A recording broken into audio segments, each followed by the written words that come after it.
El poder del pueblo. Doctor, buenos días. Buen día para ustedes. Gracias por la invitación. Gracias. Feliz fin de semana. Gracias, doctor. Yo quiero invitar a la gente que tenemos en Europa, en Estados Unidos, en Centroamérica, que no escucha, los dominicanos que están fuera, que el doctor Amadeo Peralta gentilmente siempre está pendiente de nosotros, de lo que pasa y nos da esa orientación legal de cómo se manejan las situaciones en nuestro país. Estamos tratando el tema de un accidente en una carretera de la República Dominicana. Y son muchos temas. Primero, Sánchez, la construcción de la carretera en nuestro país no son, los ingenieros dominicanos no hacen un trabajo para cuidar a la gente. Hacen una autopista con una recta de 5 o 6 kilómetros, entonces le meten un cruce en el medio, donde cruzan camiones, motocicletas, bicicletas, todas las vainas. Y después, aquí hay unos grupos de tigres que hacen unas compañías que eran antes sindicalistas y ahora hacen unas compañías de transporte que no son supervisadas. Y se lee en la prensa en todo el mundo que un chofer de guagua, que yo he analizado ese video más de 50 veces, esa guagua no frenó en ningún momento. Ese tipo no sabía, ese tipo dice la prensa que estaba lleno de cocaína en la cabeza. Y no sabía que llevaba más de 60 pasajeros invitados de todo el pueblo dominicano, una tragedia que le ha dado la vuelta al mundo. Entonces, invitar al doctor Amadeo Peralta para que nos hables de la parte legal, de las consecuencias legales y de lo que viene atrás ahora después de este accidente con esos familiares argentinos y chilenos que perdieron la vida ahí. Adelante, doctor. Gracias. Y hay muchas personas que en esas provincias de nosotros, lo más que saben es cómo se anda borracho. Pero imagínese ese señor con cocaína en su cuerpo, o sea, eso es 3 veces más poderoso que andar borracho, para que hagan una comparación leve. Entonces, ¿qué sucede ese día? Una enfermera que iba es la primera que manifiesta que notaron que él iba a exceso de velocidad en la autovía del Este. La autovía del Este, la velocidad máxima es de 100 kilómetros por hora. Yo frecuentemente circulo por ahí y cada vez que hay un letrero que dice 100 kilómetros por hora, más adelante están los agentes de la DGC. Sí. Entonces, el Intran, en ese caso de esos autobuses turísticos, pero también los autobuses de pasajeros, no ha cumplido con la misión que le establece la ley, que es el de revisar el funcionamiento, y el funcionamiento incluye la parte mecánica, gomas, todo ese tipo de situaciones, pero también evaluar la capacidad y la experiencia de los choferes. Si ustedes notan, así mismo como mencionas el video, se nota la alta velocidad a la que iba circulando, entonces háganse de una vez la idea que el señor se había dado un buen pase de cocaína, o sea, él iba volando en su mente, pero sin saber la responsabilidad que él llevaba en ese vehículo. Una vez ocurrido ese accidente, y hago un paréntesis también para decirle, vamos a darle gracias a Dios, ese vehículo prácticamente se metió a una estación de gasolina. Imagínense que esa guagua se hubiese llevado los dispensadores, que no estaban tan lejos de ahí. O sea, el siniestro hubiese sido Una tragedia. una tragedia. Ahí no se salva nadie, posiblemente. Entonces, la parte legal, y a lo que yo también le hago una exhortación a todos los legisladores en la República Dominicana, es que revisen el artículo 303 de la Ley de Tránsito.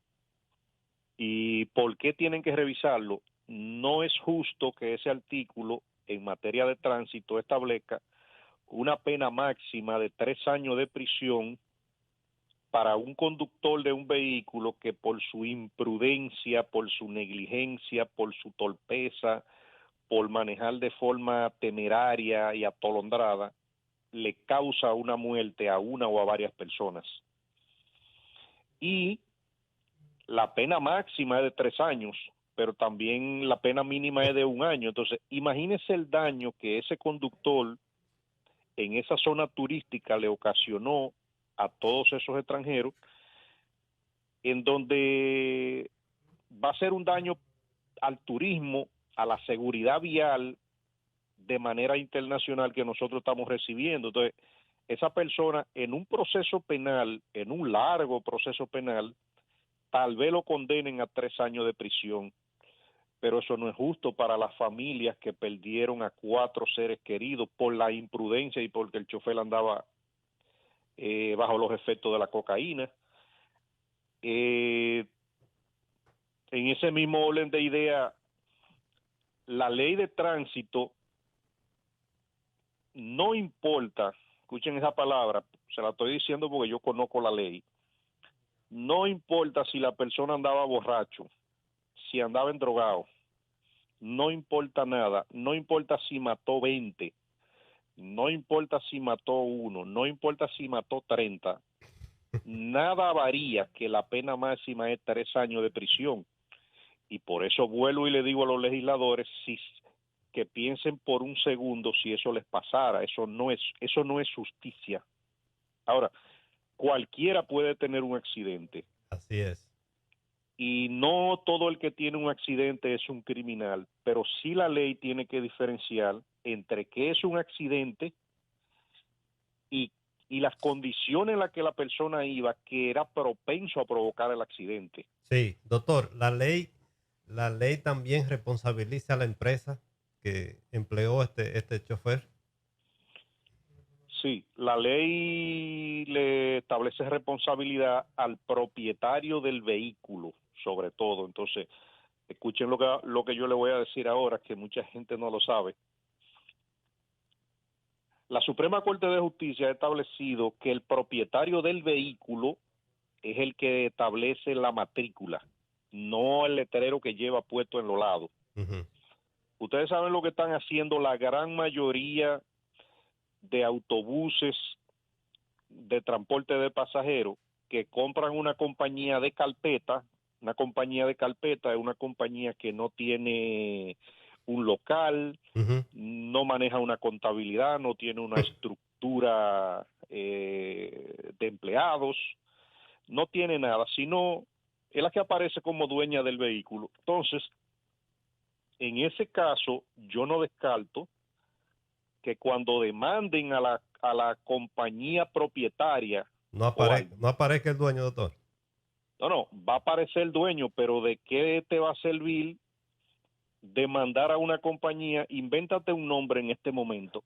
El Arco del Triunfo SRL, que así se llama la empresa. Sí. Es una compañía que posiblemente no tiene ni siquiera cuenta bancaria. Lo único que tiene a su nombre es el vehículo que ocasionó el accidente. Entonces, la cantidad del daño económico por el que va a ser condenada tiene que superar 24 autobuses de esa magnitud. Sí. ¿Entendiste? Sí, sí. Entonces, eso sucede en muchas empresas y ahí yo no descarto que esa sea. Recuérdense que para allá, para la línea noroeste, hay una compañía de autobuses que yo sé que le llamaban la carnicera. Adiós, pero claro, Caribe, tú todavía, doctor, andan a millón. Ellos le ponen horario. A 90, ellos pasan por esta carreterita que nada más caben 2 motores, a 100 y 110 kilómetros por hora, matándose.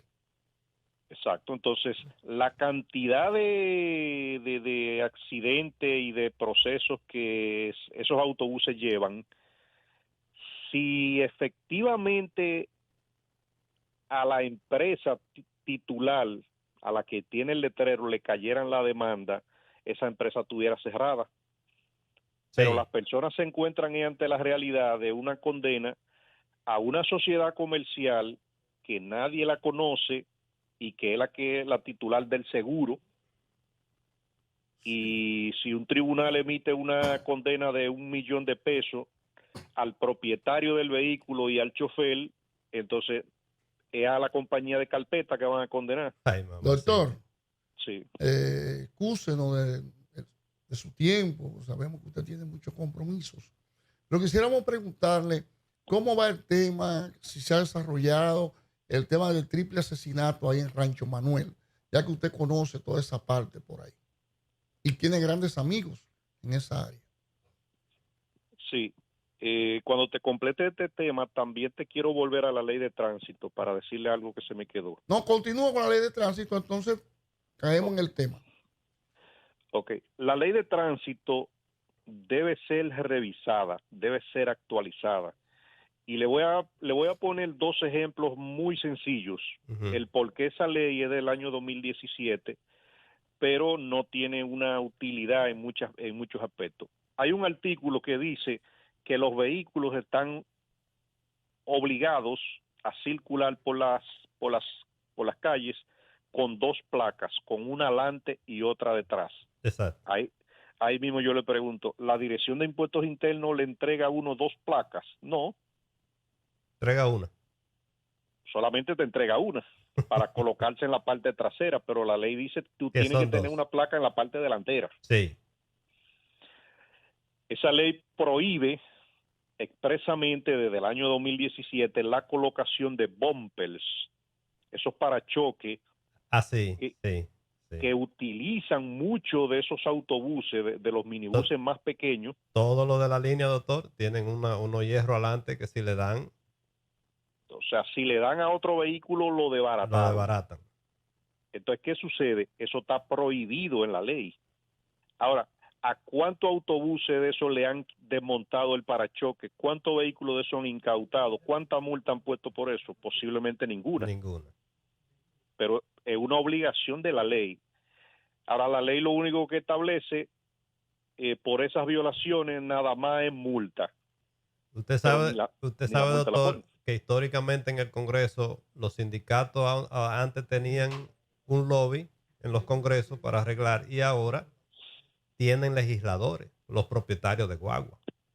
Que eso es una Exactamente. situación dentro de los congresos y la población siempre le pasan estas leyes y luego se encuentra con la sorpresa de que un criminal endrogado anda en una guagua de esta abusando de invitados del país, porque un turista es un invitado del país que nos beneficia a todos. Y nosotros somos tan especiales que ponemos en manos de un individuo que anda con cocaína en la cabeza manejando una guagua a la seguridad nacional, porque ahora mismo estamos en el mundo entero como que este país es un desastre. El 911 llegó 45 minutos después. Una cosa terrible. Eso es así. Yo les recomiendo también a muchas personas que están escuchando el programa en el país, cuando ustedes vean la imprudencia, la negligencia, la torpeza con la que van manejando un autobús, grábelo. Y usted puede contribuir, aunque sea con que eso le llegue a la compañía. Eso yo lo he hecho en varias ocasiones. No hace mucho, yo creo haberle dicho a ustedes que yo iba para el Cibao como a eso de las 5 de la mañana, pero iba llegando a la Plaza de la Bandera en la capital. Me paro en el semáforo y me pasó por el lado un autobús a 100 y pico a esa hora, pero yo me paré porque el semáforo estaba en rojo para mí y Sí. para ella también. Y se metió y se pasó 3 semáforos en rojo más. Y yo, como iba un chofer manejando, agarré el celular, le grabé la placa, le grabé la ficha, se veían los letreros de por dónde íbamos y lo hice llegar a la empresa. Y de allá de la empresa me llamaron que ese mismo día dispusieron la cancelación del chofer. ¿Por qué? Porque el chofer puso en riesgo la seguridad de todo el mundo en la calle, Sí. pero la puso en riesgo a nombre de la compañía, porque era la compañía la que va a pagar. Sí. Puso en riesgo el patrimonio de esa empresa o de la empresa de carpeta a cuyo nombre figura el vehículo, y la compañía, por lógica, no iba a arriesgar su patrimonio en manos de un insolvente como el que estaba haciendo eso en la calle. Ahora, ¿cuál es la diferencia, doctor, antes de que usted pase a la pregunta de Sánchez con el asunto del asesinato del tío del comandante Soto Jiménez? La diferencia con los países desarrollados, doctor, es que eso que usted grabó, que va a una empresa, ese chofer lo pasan a un récord que tienen las aseguradoras. Y cuando esa empresa lo vota por esa causa, todas las aseguradoras registran eso. Y las aseguradoras son las que aprueban que usted emplee un chofer. Y ese chofer es posible que en Estados Unidos o en Europa no consiga trabajo en ninguna compañía porque es un riesgo. En este país, lo más seguro, él camina a otra esquina, inmediatamente lo montan en otra guagua. Esa es la gran diferencia. Sí. Sí. Aparte de que se dan los casos de choferes que tienen ya una cantidad de multa encima, que no se trata de las multas falsas que en una ocasión imponían Exacto. en AME. O sea, hay choferes que no tienen juicio. Sí. Doctor, otra parte ahí mismo, el ISTRAN no tendría un mecanismo para hacerle prueba de domping a estos choferes de estas compañías de transportes. El Intran en este caso es el jefe absoluto de la política a nivel de transporte y de movilidad de pasajeros. Y el Intran puede, cuando lo estime necesario, y así deberían hacerlo, debe, por ejemplo, visitar o intervenir momentáneamente toda la parada de autobuses. Sí. Y ahí mismo hacerle una inspección a la goma de los vehículos que van hacia Cotuí, que van a Dajabón, que van a Santiago, y revisar el funcionamiento, hablar con el chofer, analizarle hasta el aspecto físico. Tienen la autoridad de hacerlo hasta en la misma carretera. Pueden parar un vehículo y decir, vamos a inspeccionar. Párese ahí en una área segura y vamos a inspeccionar cómo se hace en Estados Unidos. Doctor, pasando a ese caso que pasó en Punta Rusia, tan cerca de nosotros, tenemos mucha gente en esa zona. ¿Cómo siguen las investigaciones de ese caso? Como le preguntó Sánchez Williams. Sí. El mundo se consternó con eso que sucedió ahí en Rancho Manuel, y las investigaciones hasta ahora, todas están dirigidas por parte de la policía y el ejército a localizar a ese nacional haitiano que le apodan Blanqué. Ya ustedes saben, un apodo donde casi toditos se parecen. Entonces, a la fecha de hoy, a una semana, a las autoridades le ha sido difícil en la zona localizar a ese señor. A través de su esposa fue que se consiguieron las fotografías para poder identificarlo, porque ni siquiera donde él trabajaba se sabían su nombre. Nosotros inclusive aprovechamos la ocasión para plantearle dos aspectos. Todo el que tenga contratado a un nacional haitiano trabajando en su casa está en la obligación y en el deber de pedirle el pasaporte, sacarle fotocopia, tenerlo en un sitio guardado a la mano. Sí. Pero el gran error es que nadie sabe el nombre de ese nacional haitiano. Y por eso, si sucede cualquier cosa, no saben ni a dónde buscarlo ni a dónde localizarlo. Entonces, estamos a tiempo, tomando esos ejemplos tan graves, de que usted desde hoy le solicite su identificación. Si él no tiene ninguna identificación de ninguna índole, usted sabe que usted está en un peligro inminente. Bueno, doctor, en esta zona, por ejemplo, tenemos 2 hacendados que fueron asesinados por trabajadores haitianos en Mao. 2 personas queridísimas de la población. Si usted ve por ahí en las paradas el Dulce Piloto, la dulcería Piloto, el fundador de ese proyecto fue asesinado, y el famoso Ojito, que era abogado ahí en Mao también, que tenía su Pero finca. aquí mismo hubo un caso. Y aquí hubo uno en Santiago Rodríguez Sí. también. O sea, que es una situación seria lo que estamos viviendo. Doctor, como siempre, un abrazo. Gracias por compartir con nosotros estos momentos, y siempre vamos a estar agradecidos de sus atenciones, y que usted de esta zona también Este es El Poder del Pueblo en Jumbo 92 y Radio Samba 680.